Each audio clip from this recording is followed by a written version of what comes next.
إن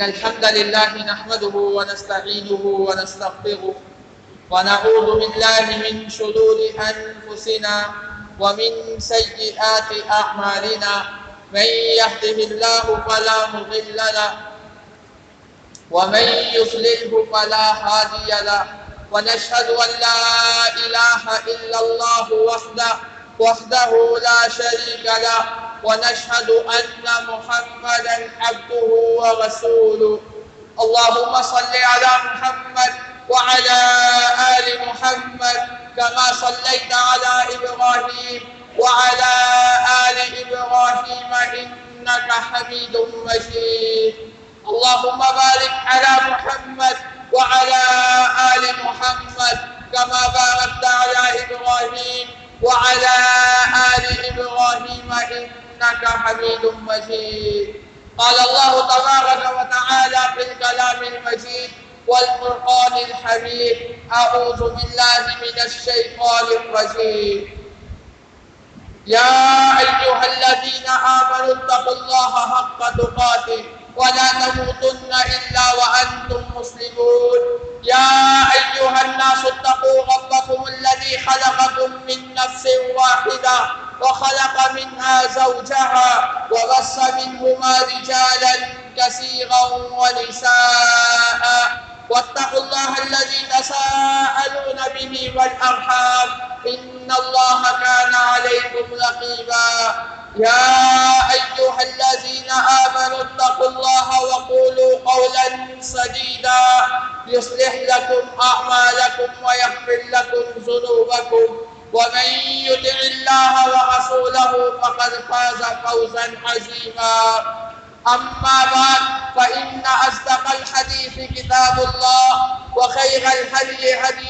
محمد صلى الله عليه وسلم وشر الأمور محدثاتها وكل محدثة بدعة وكل بدعة ضلالة وكل ضلالة في النار قال الله تبارك وتعالى في الكلام المجيد والفرقان الحميد لن ينال الله لحومها ولا دماؤها ولكن يناله التقوى منكم وقال الله تعالى في مقام آخر إنما يتقبل الله من المتقين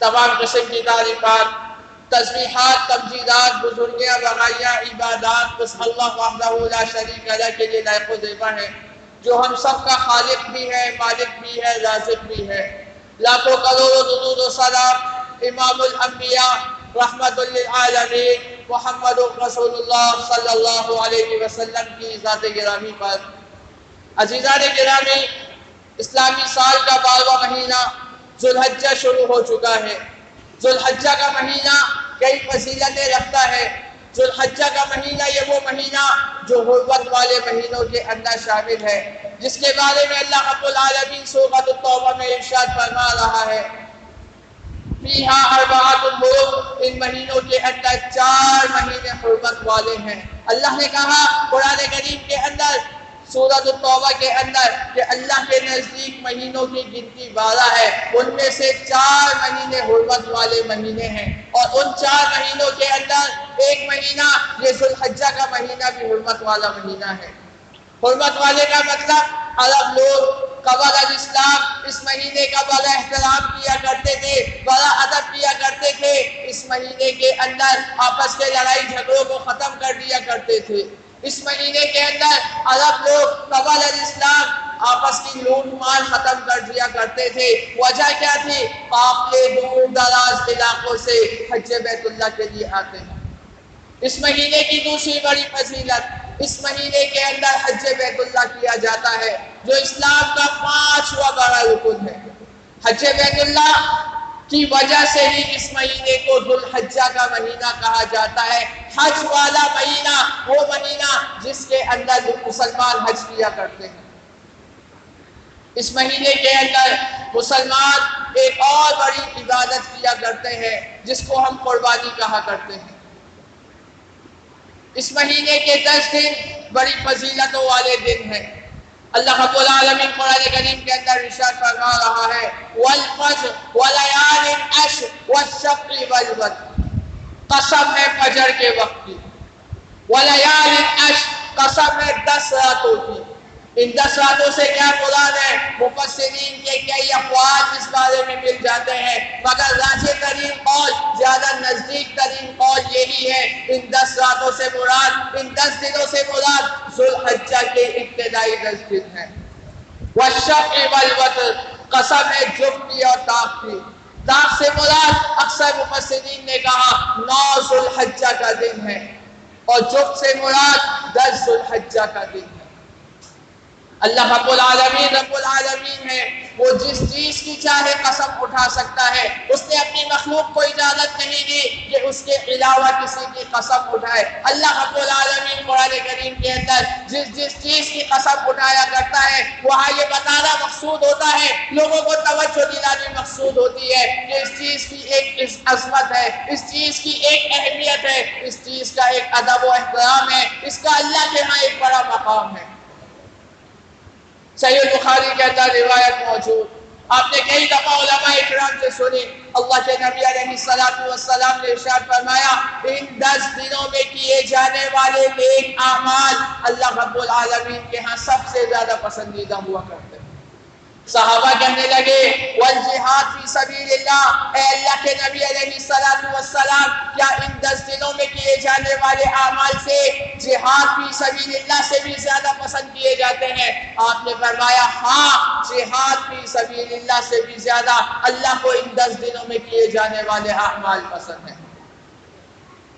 مگر فرمایا وہ شخص جو نکلتا ہے اپنا مال بھی لے کے جاتا ہے اللہ کی راہ میں، اپنی جان بھی اللہ کی راہ میں لے کر جاتا ہے، کوئی چیز واپس لے کر نہیں آتا، دونوں چیزیں اللہ کی راہ میں لٹا دیتا ہے، دونوں چیزیں اللہ کی راہ میں قربان کر دیتا ہے، اس کی فضیلت ہے۔ اس کے بعد اس شخص کی فضیلت ہے جو ان 10 دنوں میں نیک اعمال کیا کرتے ہیں۔ ان 10 دنوں میں نیک اعمال، نوافل کا اہتمام کیجیے، اللہ کے آگے سر کو جھکائیے، ان 10 دنوں کے اندر اپنے ہاتھوں کو پھیلائیے، اپنی مشکلات رب العالمین سے حل کرائیے، دعاؤں کا اہتمام کیجیے۔ ان 10 دنوں کے اندر صدقہ خیرات کا اہتمام کیجیے، جس کی جیسی جو حیثیت ہے اس کے مطابق اللہ کی راہ میں صدقہ کیجیے۔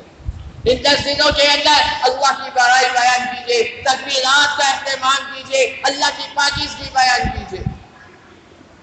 صحیح بخاری کے اندر روایت موجود، عبداللہ بن عمر رضی اللہ تعالی عنہ، ابو ہریرہ رضی اللہ تعالی عنہ کا معمول تھا، ان 10 دنوں میں بازاروں میں نکل جاتے تھے، بلند آواز سے تکبیرات کہا کرتے تھے نبی، اور ان دونوں کی تکبیرات سن کر لوگ بھی تکبیرات کہا کرتے تھے، بازار تکبیرات سے گونج اٹھتے تھے۔ آج ہم سے یوں ہی اپنے آپ سے نہیں کہی جاتی، وہ لوگ بازاروں کے اندر جا کر تکبیرات کہتے تھے، لوگوں کی توجہ اس چیز کی طرف دلاتے تھے۔ ان 9 دنوں کے اندر روزوں کا اہتمام کیجیے، جس کے ساتھ جتنی ہمت طاقت اللہ نے دی ہے اللہ کی راہ میں روزہ رکھیے۔ سنن نسائی کے اندر روایت موجود، ابو داؤد کے اندر روایت موجود، اللہ کے نبی علیہ السلام ان 9 دنوں کا روزہ رکھا کرتے تھے۔ ایک روزہ اللہ کے راستے میں اس کا اجر و ثواب کتنا ہے؟ فرمایا اللہ رب العالمین اس کو 70 سال کی مسافت پہ جہنم سے دور کر دیا کرتا ہے۔ من صام یوما فی سبیل اللہ، جس شخص نے ایک روزہ اللہ کے راستے میں رکھا، اللہ کے لیے ایک روزہ رکھا، اللہ رب العالمین اس کو 70 سال جہنم کی مسافت سے دور کر دیا کرتا ہے۔ اسی طرح 9 ذو الحجہ کا روزہ، اس کی بڑی فضیلت ہے۔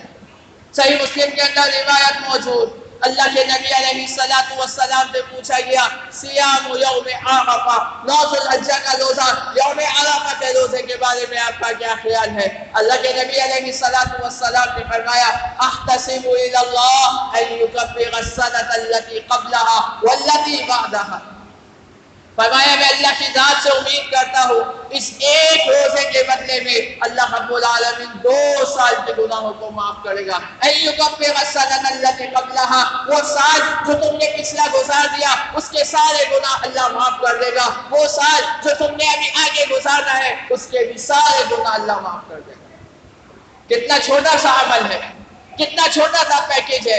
آج کل ہم کو سستے پیکیجز چاہیے ہوتے ہیں، ہر چیز کے اندر ہم سستے پیکیجز ڈھونڈتے ہیں۔ شریعت نے بھی ہمیں انتہائی مختصر پیکیج دیا، چھوٹا سا عمل ہے، 9 ذو الحجہ کا 1 روزہ رکھنا ہے اور اس کے بعد اللہ رب العالمین نے 2 سال کے گناہوں کو معاف کر دینا ہے۔ اب کوئی یہ نہ سمجھے کہ ہمارے 2 سال کے گناہ معاف، پورے 2 سال ہم جو مرضی کرتے رہیں، پورے سال گناہوں کے اندر لگے رہیں اور اس کے بعد ہم روزہ رکھ لیں گے سارے گناہوں کو معاف کر دیں گے۔ نہیں، گناہوں سے بچیے۔ اللہ رب العالمین قرآن کریم کے اندر فرماتا ہے ان تجتنبوا السیئات ما تنہون عنہ نکفر عنکم سیئاتکم وندخلکم مدخلا کریما۔ ان تجتنبوا الکبائر ما تنہون عنہ، اگر یہ لوگ بڑے کبیرہ گناہوں سے بچیں گے جس سے ان کو منع کیا گیا ہے، نکفر عنکم سیئاتکم، ہم ان کے چھوٹے گناہوں کو ایسے معاف کر دیں۔ اس کے بہت سارے اللہ رب العالمین نے طریقے بنا رکھے ہیں۔ ان گناہوں کی معافی کے اللہ کے ہاں کئی طریقے ہیں۔ ایک نماز سے دوسری نماز گناہوں کا کفارہ ہے، آپ کا وضو کرنا گناہوں کا کفارہ ہے، آپ کا نماز پڑھنا، آپ کا جمعے کا اہتمام کرنا ایک جمعے سے لے کر دوسرے جمعے تک کے گناہوں کا کفارہ ہے۔ اسی طرح ایک حج سے دوسرا حج، ایک عمرے سے دوسرا عمرہ گناہوں کا کفارہ بنتا چلا جاتا ہے۔ اسی طرح اس مہینے کے اندر قربانی جیسی عظیم عبادت کو کیا جاتا ہے۔ قربانی یہ کوئی معمولی عمل نہیں۔ اللہ رب العالمین قرآن کریم کے اندر سورۃ الکوثر میں اپنے رسول صلی اللہ علیہ وسلم کو ارشاد فرما رہا ہے فَصَلِّ لِرَبِّكَ وَانْحَرْ، اپنے رب کے لیے نماز پڑھو اور قربانی کرو۔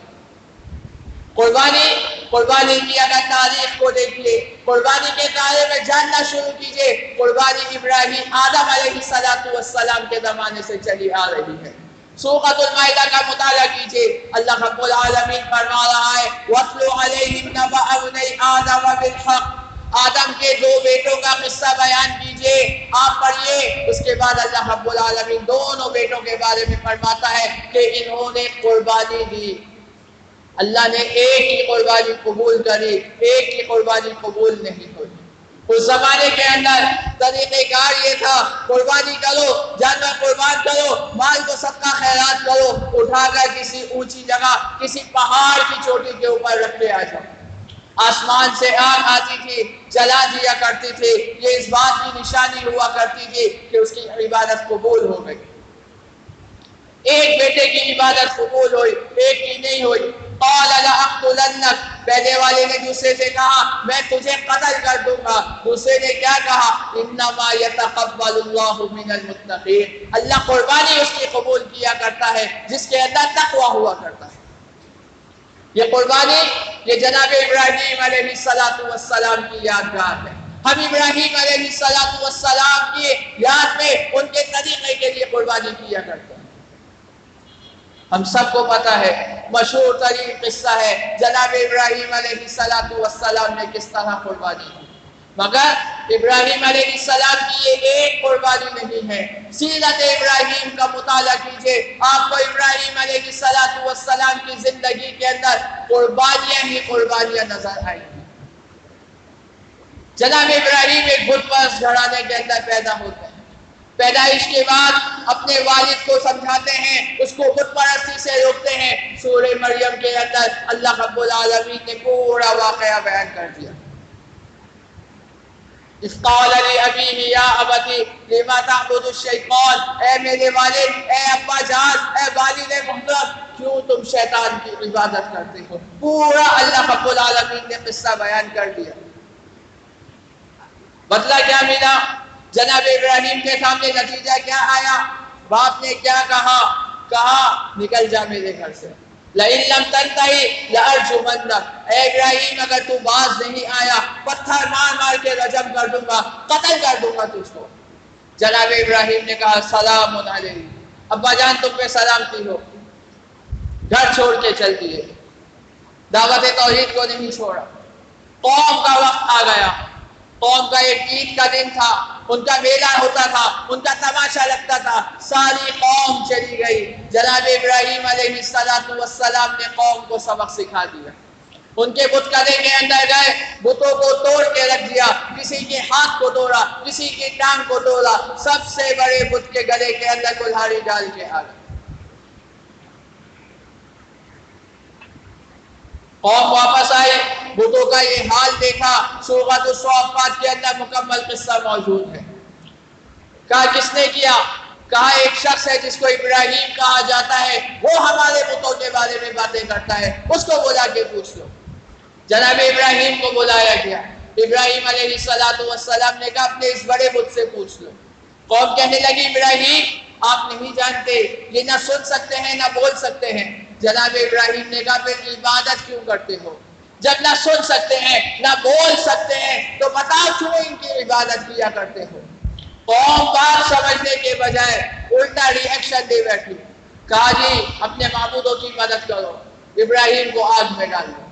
جناب ابراہیم نے یہ بھی گوارا کیا، آگ کے اندر جل گئے۔ اللہ رب العالمین نے فرمایا قلنا یا نار کونی بردا وسلاما علی ابراہیم، اے آگ تو ٹھنڈی اور سلامتی والی ہو جائے ابراہیم کے اوپر۔ بادشاہ کے سامنے پیش کیا گیا۔ سورۃ البقرہ کا مطالعہ کیجئے، تیسرا پارہ ہے، اللہ رب العالمین نے اس بات کو بھی ذکر کیا۔ بادشاہ کو سمجھانے کی کوشش کری، بادشاہ کو بھی سمجھ میں نہیں آئی۔ جناب ابراہیم وہاں سے نکلتے ہیں، اپنی زوجہ کو ساتھ لیتے ہیں، ابھی ابراہیم کی آزمائشوں کا سلسلہ ختم نہیں ہوا۔ نکلتے ہیں، راستے میں ایک انتہائی ظالم جابر بادشاہ کی حکومت ہے، وہ ہر آنے والی خاتون کے ساتھ بدتمیزی کیا کرتا ہے، بدکاری کرنے کی کوشش کرتا ہے۔ جناب ابراہیم علیہ السلام کی زوجہ مطہرہ اما سارہ کے ساتھ بھی اس نے کرنے کا ارادہ کیا، اللہ کی مدد آئی، بادشاہ کے اوپر مختلف قسم کے مسائل، پریشانیاں، مشکلات نازل ہوئے، جسمانی تکلیف نازل ہوئی۔ بادشاہ ڈر گیا، بادشاہ نے چھوڑ دیا۔ 87 سال ابراہیم علیہ السلام کی عمر ہو چکی ہے، قربانیاں ابھی ختم نہیں ہوئی۔ اللہ رب العالمین سے سوال کرتے ہیں یا اللہ اولاد دے دو۔ اللہ رب العالمین نے اولاد دے دی، جناب اسماعیل کی صورت میں اللہ نے اولاد دی۔ ذرا سوچئے، بڑھاپے کی اولاد، ایک بیٹا، وہ بھی بڑھاپے کے اندر 87 سال کی عمر میں ملتا ہے، کتنا پیارا ہوتا ہے انسان کو۔ اولاد ہو، اس کے بعد بیٹا ہو، اس کے بعد شادی کے کئی سال کے بعد ہو، اس کے بعد بڑھاپے کے اندر اولاد ہو، بڑی پیاری اولاد ہوتی ہے۔ حکم آتا ہے ابراہیم اس بچے کو اور اس کی ماں کو لے کے جاؤ، جاؤ جا کر مکے کی بیعہ کو گیا وادی میں چھوڑ دو۔ جناب ابراہیم نے اس کے اوپر بھی سر تسلیم خم کیا، لے گئے، وہاں لے جا کر چھوڑ دیا۔ اب بچہ بڑا ہو جاتا ہے، معاملات آگے آپ کے سامنے ہیں، آپ کو سب کو پتا ہے۔ اما ہاجرہ پانی کی تلاش کے اندر دوڑتی ہے، اللہ کو پسند آتا ہے، صفا مروہ کی سعی جاری ہو جاتی ہے، اسماعیل کے پاؤں کے نیچے سے آب زمزم جاری ہو جاتا ہے۔ وقت گزرتا جاتا ہے، اسماعیل بڑے ہو جاتے ہیں، اب حکم آ رہا ہے، خواب دکھایا جا رہا ہے، ابراہیم جاؤ اپنے بیٹے کو ذبح کر۔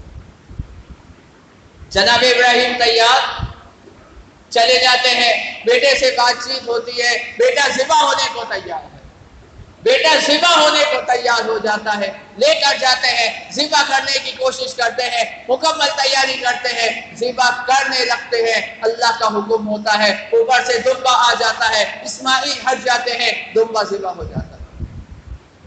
جب ایک انسان بڑے خلوص کے ساتھ قربانیاں دیا کرتا ہے، اللہ رب العالمین کو راضی کرنے کی کوشش کرتا ہے، اللہ کسی کی قربانی کو ضائع نہیں کرتا، اللہ اس کی قربانی کو ضائع نہیں کرتا۔ پھر اللہ رب العالمین کی طرف سے جناب ابراہیم کے لیے کیا کیا انعامات نازل ہوئے، جناب ابراہیم علیہ السلام کو اللہ نے کیا کیا اعزازات دیے، ذرا غور کیجیے۔ نمبر 1، جد الانبیاء بنا دیا۔ ابراہیم علیہ السلام کے بعد جتنے انبیاء آئے اکثریت ابراہیم علیہ السلام کی اولاد ہے۔ جناب اسماعیل نبی، دوسرا بیٹا اسحاق نبی، اسحاق علیہ السلام کی اولاد آگے جا کے بنی اسرائیل کہلاتی ہے۔ جناب اسماعیل کی اولاد سے محمد رسول اللہ صلی اللہ علیہ وسلم کی پیدائش ہوئی۔ ایک اور بڑا انعام اللہ رب العالمین کی طرف سے، اللہ رب العالمین نے ابراہیم علیہ السلام کو دوست بنا دیا۔ آج ہم بھی قربانی کرتے ہیں، مگر ہم میں سے ہر شخص، مجھ سمیت ہر شخص اپنے گریبان میں جھانکے، اپنے دل سے پوچھے کیا ہم اللہ سے دوستی کرنا چاہتے ہیں؟ جبکہ ابراہیم علیہ السلام کا اعزاز یہ ہے، اللہ ابراہیم کو دوست بنا رہا ہے۔ وَاتَّخَذَ اللَّهُ إِبْرَاهِيمَ خَلِيلًا، اللہ نے ابراہیم کو اپنا خاص دوست بنا دیا۔ جب انسان کسی کو دوست بناتا ہے تو اس کی پسند ناپسند کا خیال کیا کرتا ہے۔ جب انسان کسی کو دوست بناتا ہے تو اس کی رضامندی کو چاہتا ہے، اس کو ہر وقت اپنے ساتھ رکھنا چاہتا ہے۔ کیا ہم اللہ سے دوستی کرنا چاہتے ہیں؟ کیا ہم یہ کام کر سکتے ہیں؟ کیا ہمارے اندر ہمارا اتنا ایمان ہے کہ ہم کہیں اللہ تو ہمارا دوست بن جا، ہم تیری نافرمانی نہیں کریں گے؟ جبکہ ابراہیم کی اطاعت دیکھ کر اللہ رب العالمین نے ابراہیم کو دوست بنا لیا۔ وَاتَّخَذَ اللَّهُ إِبْرَاهِيمَ خَلِيلًا۔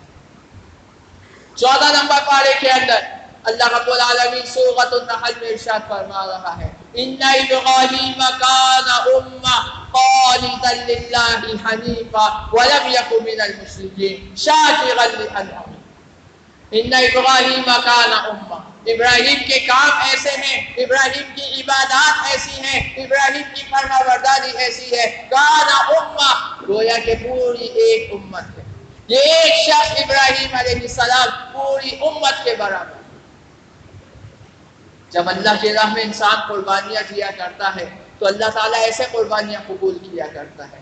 امت محمد نماز پڑھا کرتی ہے، نماز اس وقت تک ختم نہیں ہوتی، سلام اس وقت تک نہیں پھرتا جب تک ہم ابراہیم علیہ السلام اور ان کی اولاد کے لیے دعا نہ کر لیں۔ اللہم صلی علی محمد وعلی آل محمد کما صلیت علی ابراہیم وعلی آل ابراہیم۔ حج جناب ابراہیم علیہ السلام کی یاد ہے، بیت اللہ کی تعمیر جناب ابراہیم علیہ السلام کر رہے ہیں۔ جس جگہ کھڑے ہو کر بیت اللہ بنا رہے ہیں، جس پتھر پہ کھڑے ہو کر بنا رہے ہیں، وہ پتھر آج بھی محفوظ ہے، وہ پتھر آج بھی محفوظ ہے۔ جس جگہ کھڑے ہو کر ابراہیم علیہ السلام نے بیت اللہ کی تعمیر کی، اللہ رب العالمین نے حکم دیا وَاتَّخِذُوا مِن مَّقَامِ إِبْرَاهِيمَ مُصَلًّى، ابراہیم کے کھڑے ہونے کی جگہ کو آپ نماز کی جگہ بنا لی۔ جب انسان خود اللہ کے راستے میں لگتا ہے، اللہ کے دین کے اندر لگتا ہے، اللہ کی محبت اس کے دل کے اندر آتی ہے، انسان اپنے ساتھ اپنی اولاد کو بھی لگاتا چلا جاتا ہے، اپنے گھر والوں کو بھی لگاتا چلا جاتا ہے۔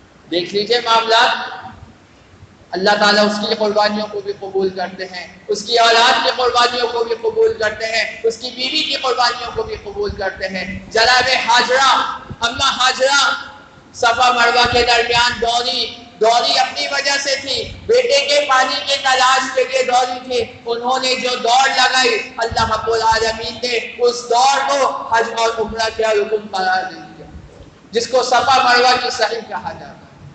یہ ہے ابراہیم علیہ السلام کی قربانیاں۔ جناب اسماعیل کے پاؤں کے نیچے سے جو آب زمزم کا کنواں نکلا تھا وہ آج تک جاری ہے، تقریباً دنیا کا ہر مسلمان اس کا پانی پی چکا ہے۔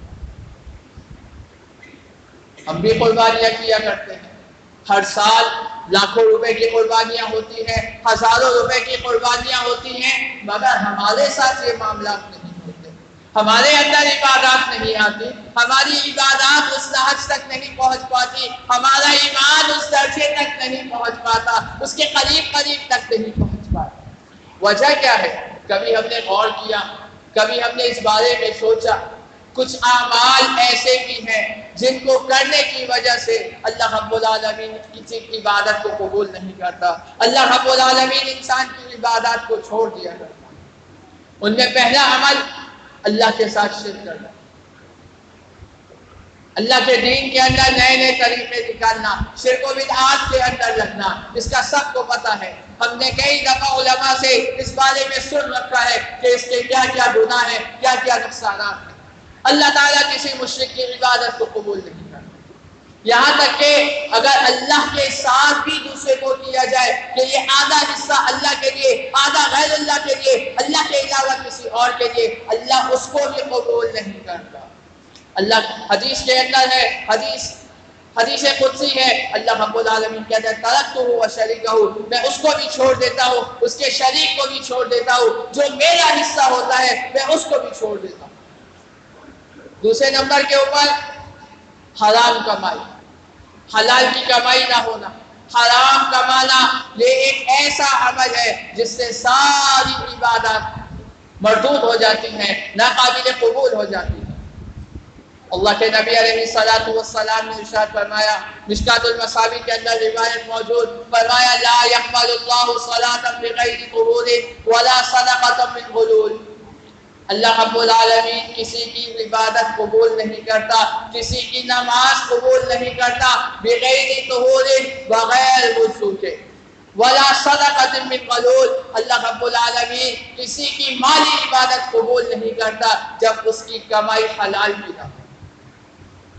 الفاظ کے اوپر غور کیجیے، ہم میں سے سب کو پتہ ہے، ہم میں سے سب کو پتہ ہے بغیر وضو کے نماز نہیں ہوتی۔ فرمایا جس طرح تمہیں یہ پتہ ہے وضو کے بغیر نماز نہیں ہوتی، اسی طرح حلال کمائی کے بغیر مالی عبادت قبول نہیں ہوتی، چاہے وہ تمہاری قربانی ہو، چاہے زکوٰۃ ہو، چاہے وہ حج ہو، چاہے وہ عمرہ ہو، جتنے تم عبادات کر لو، اگر حلال کمائی نہیں ہے اللہ رب العالمین اس کو قبول نہیں کرے گا۔ افسوس کے ساتھ مکہ والوں کو اس بات کا خیال تھا، مکہ والے اس چیز کا اہتمام کیا کرتے تھے، بیت اللہ کی تعمیر کے اندر حتیم کا حصہ اسی وجہ سے چھوڑا تھا کہ حلال کمائی ختم ہو گئی تھی۔ جب بیت اللہ کی تعمیر شروع کی تھی یہ بات سوچ لی تھی، اس بات کا معاہدہ ہو گیا تھا، فیصلہ ہو گیا تھا کہ اس کام کے اندر حرام کمائی نہیں لگائیں گے۔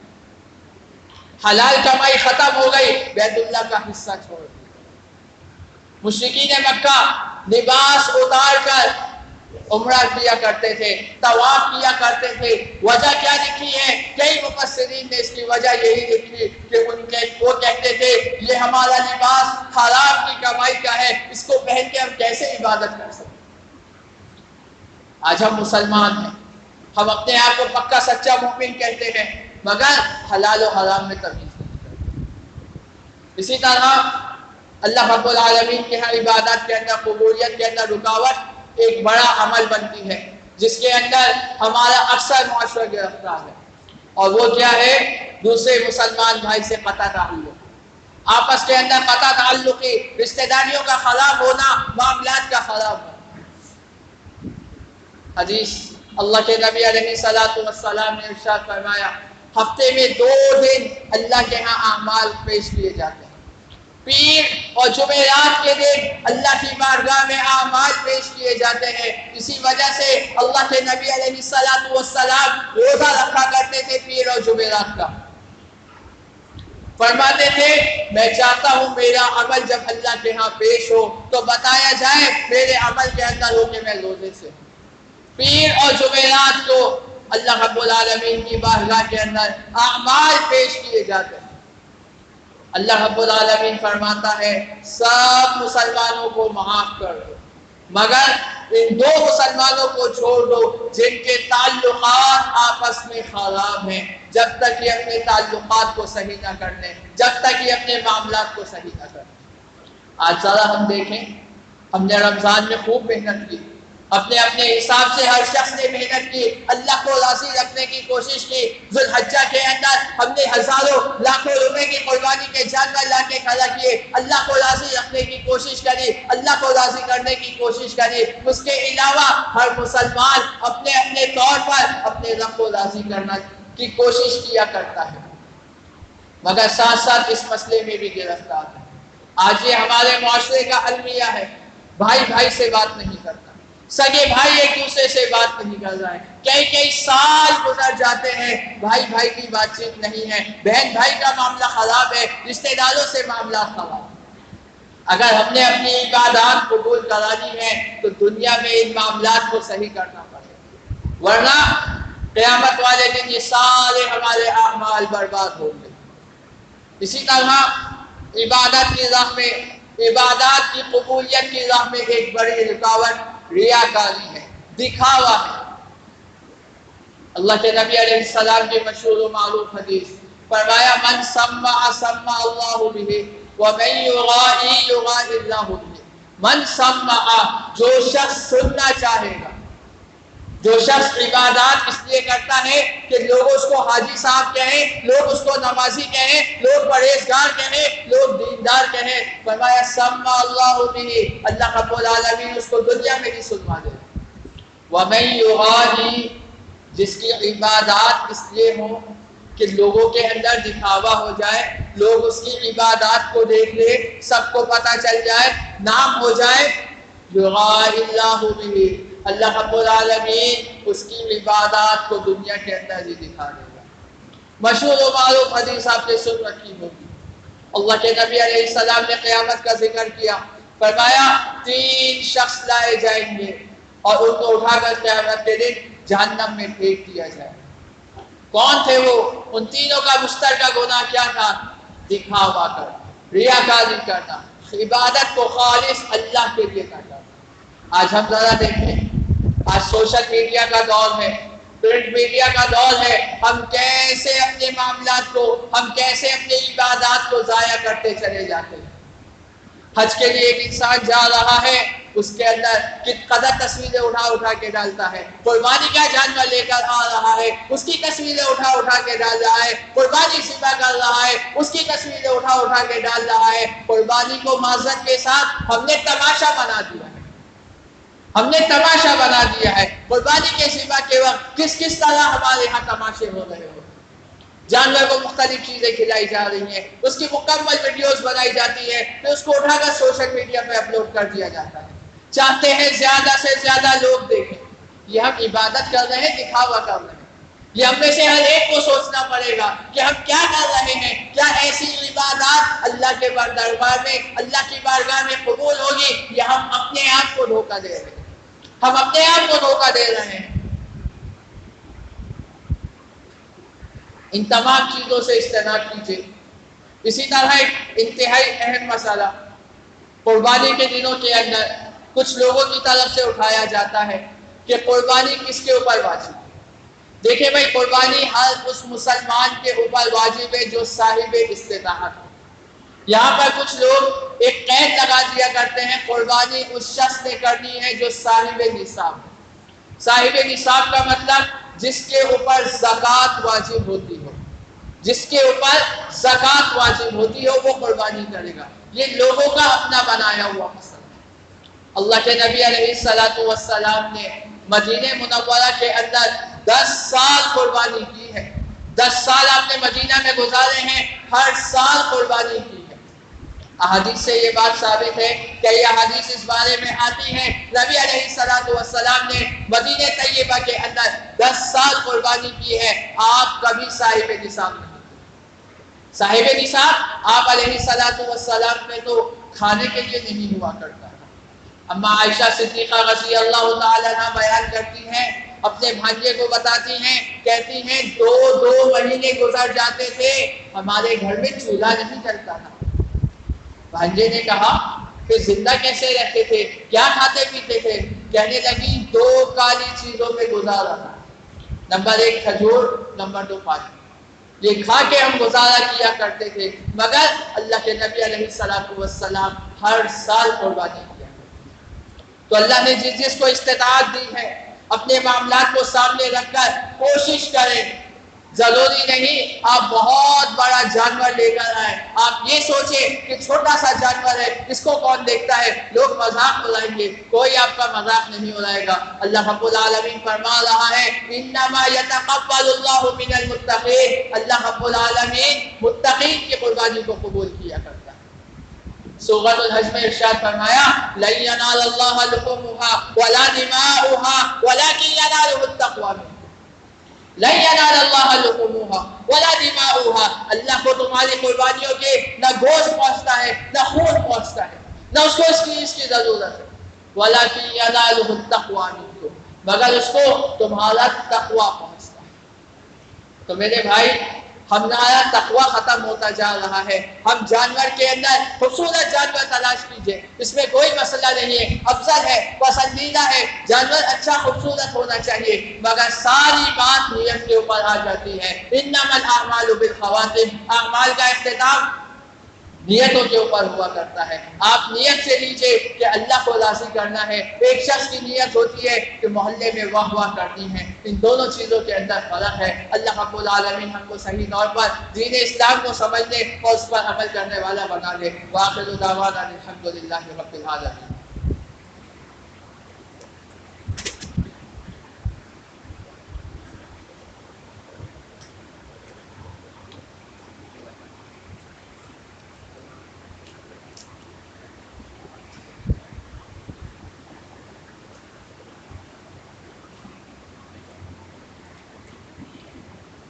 إن الحمد لله نحمده ونستعينه ونستغفره ونعوذ بالله من شرور أنفسنا ومن سيئات أعمالنا من يهده الله فلا مضل له ومن يضلل الله فلا هادي له ونشهد أن لا إله إلا الله وحده لا شريك له ونشهد أن محمدا عبده ورسوله. أما بعد، قربانی کے جانور کے مسائل سب کو پتہ ہے.